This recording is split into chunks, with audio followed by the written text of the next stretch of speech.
Салам достор, кандайсыздар? Жайдын аптаптуу ысыгында саламды айтып, кызматымды баштаган мен Аку. Чай кайнаганча 10 мүнөт деп аталган сонун подкастты бүгүн дагы улантабыз.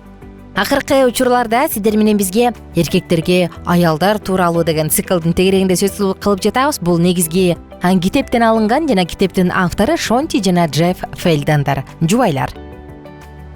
Аялды кантип түшүнүш керек? Аял эмнени каалайт? Аябай мындай эң популярдуу жана эң глобалдуу суроо. Аял эмнени каалайт? Эркектердин көп ойлойт экен да, аял финансылык жактан камсыз болгонду, кычырап кийинип алтын тагынганды каалайт деп. А чынында аял эмоциялык жактан коопсуз болууну каалайт экен. Караңызчы. Эркектер ойлойт экен, бул менин проблемамды чечип бер деп атат, ошон үчүн көйгөйүн айтып атат. Кой эми мондай кыл деп айтайын дейт экен. Аял болсо жөн гана мени укса дейт экен. Ошондуктан достор, дал ушул сонун кызыктуу ачылыштарды, өзүңүздүн сүйүктүү аял затыңыз жөнүндө ачылыштарды угуңуз дагы биздин подкасттарды конт коюп угуңуз. Угуш үчүн бизде максаттар болушу керек болчу. Биз мурунку подкастта 2 максатты сөз кылганбыз. Бүгүн болсо 3-чү максатты баштайлы. Көйгөйгө байланыштуу ал кандай сезимде болуп турат? Негизгиси угуу маанилүү. Көпчүлүк эркектердин ой жүгүртүсү мындай экен. Мен эмоциялардын баарын фильтрден өткөрүп, фактыларга гана көңүл бурушум керек. Кунт коюп угуу жөндөмүн өздөштүрүү үчүн биз 3-чү раундту жеңип алууга тийишпиз. Жогоруда айтылгандай, эмоцияга шыккалган көйгөйгө туш болгондо, эркек ал көйгөйдү чечүүнүн жолун издей баштайт. Бул үчүн ал эмоцияларды бир жайга, объективдүү жагдайларды бир жайга камайт. Андан кийин эмоциялар турган жайды бекитип, иш жүзүндө көйгөйдү чечүүнү баштайт. Бирок мындай кылуудан көп жагымсыз нерселердин келип чыгышы мүмкүн. Аялдын көйгөйдү чечүүгө жолтоо болуучу эмоцияларын фильтрден өткөрүүгө аракеттенип жатып, көйгөйдү чечүүнүн ачкычын жоготуп алабыз. Биз аялыбыздын артыкча сезимталдыгын, анын айкын ой жүгүртүүсүнө жолтоо болуп жатат деп эсептегендиктен колдобойбуз. Аялдардын көпчүлүгү өздөрүнүн эмоцияларын маанилүүлүгү боюнча биринчи орунга кое турганын түшүнбөйбүз. Буга карабастан алар бир эле убакта логикалык ой жүгүртүүгө жана терең сезүүгө жөндөмдүүлүгүн сактай алышат. Алар болгону кимдир бирөө аларды угуп, сезимдерин түшүнүшүнө муктаж экен. Караңызчы болгону. Ошентип, аял туура деп эсептегенде уга билүү бизге өзүнөн өзү келбейт. Ал аз дегенде башыбызда биз үчүн туура чечимди табуу оңой болбойт. Бул шартта биз үчүн көнүмүш эмес, тактикага өтүүгө туура келет. Анын эмоцияларын фильтрлеп, көңүлүбүздү көйгөйгө топтогондун ордуна, тескерисинче, анын көйгөйдүн себебинен келип чыккан эмоцияларына көңүл топтойбуз. Баягы CNN компаниясы менен болгон кырдаалда Шонти менин CNN менен кантип башкача мамиле түзүүгө боло тургандыгы жөнүндөгү кеңештериме муктаж эмес болчу. Муну ал менсиз деле чечмек. Ал менин аны угууга даяр экендигимди, анын сезимдериме ортоктош боло аларымды күткөн. Мен сенин бул жолугушууну абдан күткөм. Азыр кандай капа болуп турганыңды түшүнөм, деген таризде. Аялдар өздөрү биздин аялдарыбызга мындай кайрылуубузду сунушташат. Кымбаттуум, сага менин жардамым керекпи? Же сен менин жөн гана угушумду каалайсыңбы? Деген сөздү күтөт экен.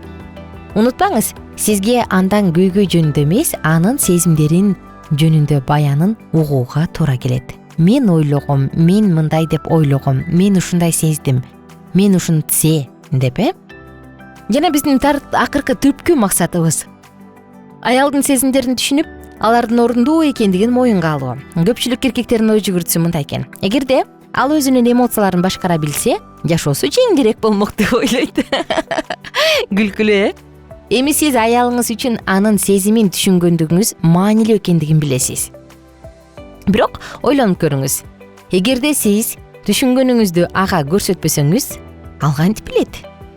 Ал сизге айтып берип жаткан эмоцияларынын орундуу экендигин оозеки түрдө гана мойнуңузга алып койсоңуз, анда сиз сөзсүз жеңиш алып келүүчү курал колдонгон болосуз. Мен Шонтиге CNNден терс жооп алуу сен үчүн кандай жагымсыз экендигин түшүнөм деп айтканымда түпкү максатыма жеттим. Мен бардык этаптарды басып өтүп ушундай жол менен көйгөйдү чечтим. Шонтинин айтканына караганда аялдын сезимин түшүнүп жатканыңызды эки бирдей таасирдүү айла менен көрсөтсө болот. Биринчиси, анын эмоциясына так мүнөздөмө берүү. Сен аябай көңүл калууну сезип жатасың деген. Эркектер көбүнесе көңүл бурбай келген экинчи айла мындай.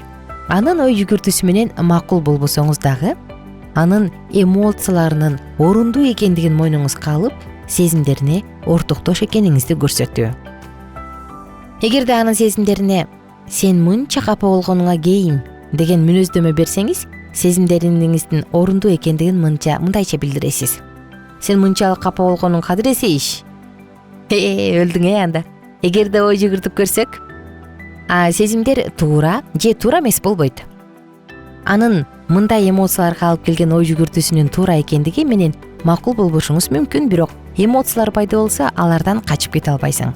Ал эми анын сезимдеринин орунсуз экендигин далилдеп, аларды талоого аракет кылуу пайдасыз жана аялыңызга карата адепсиздик кылган болосуз. Кээ бир аялдардын айткан сөздөрүн мисал келтирсек, биринчиси мындай дейт: мен сезимдеримдин орундуу экендигин танганда, аларга маани бербеген кезде күйөөм мага эч жардам бере албайт. Менин сезимдериме түкүргөндөй мамиле кылганын көргөндө ого бетер кыйналам. Кийинки пикир. Эркектер биздин сезимдерибиздин туура эместей, көйгөйгө дал келбегендей көрүнүп жатканына карабастан, аларга сый менен мамиле кылганы биз үчүн маанилүү экендигин түшүнүшпөйт. Биздин буга канчалык муктаж экендигибизди билсе, талаш тартышка кетирген убактыбыз 2 эсеге азаймак дейт. Мына достор, кантип угууга болбойт. Эңсеген максатына аялын сүйгөн жана камкор күйөө болууга умтулуп, бирок ката кетирип алуу эркек үчүн абдан өкүнүчтүү. Натыйжада аялы таарынат, ачууланат, баардык нерсе үчүн күйөөсүн күнөөлөйт. Төмөндө кандай нерсе жасабаш керек экендигин айта кетели. Аялыңызды болгон окуядан өтө эле ашыкча таасирденип жатасың деп айтпаңыз. Анын болгон окуяга тиешелүү түшүнүгүнүн тууралыгынан шектенбеңиз. Ыйлаганын токтотууну суранбаңыз.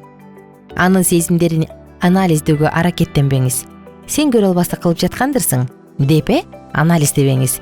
Албетте биз аялыңыз экөөңөрдүн ортоңордо пикир келишпестик пайда болуп, олуттуу жана узакка созулган сүйлөшүүлөр зарыл болгон учурлар жөнүндө сөз кылып жаткан жокпуз. Бирок өмүрлүк жолдошуңуз өзүнүн сезимдери жөнүндө сиз менен бөлүшөйүн деп сизге кайрылып жатканда, ага мынча капалык болгондун кереги жок деп кеңеш берүү туура эмес.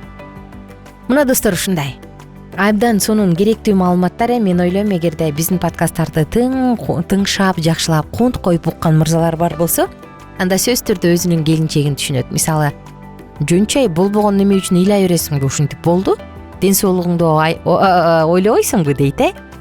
Бирок аял үчүн анын эмоциялары ашып ташып, ал башка нерсени күтүп атат да. Кээде урушуп кеткенде деле, эми анан басыласың да деп эшикке чыгып кетсе, бул ал үчүн аябай мындай обидный, өтө таарынтат.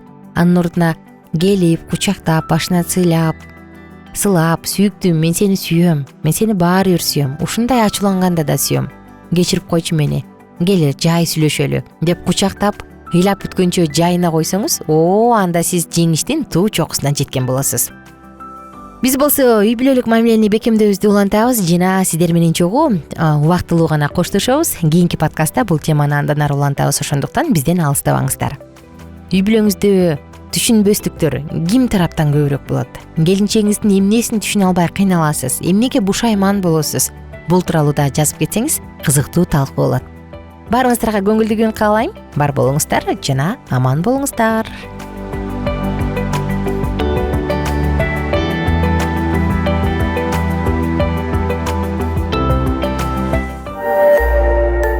Биздин сабактар менен кененирээк Алкитап Чекит медиа сайтынан таанышыңыз.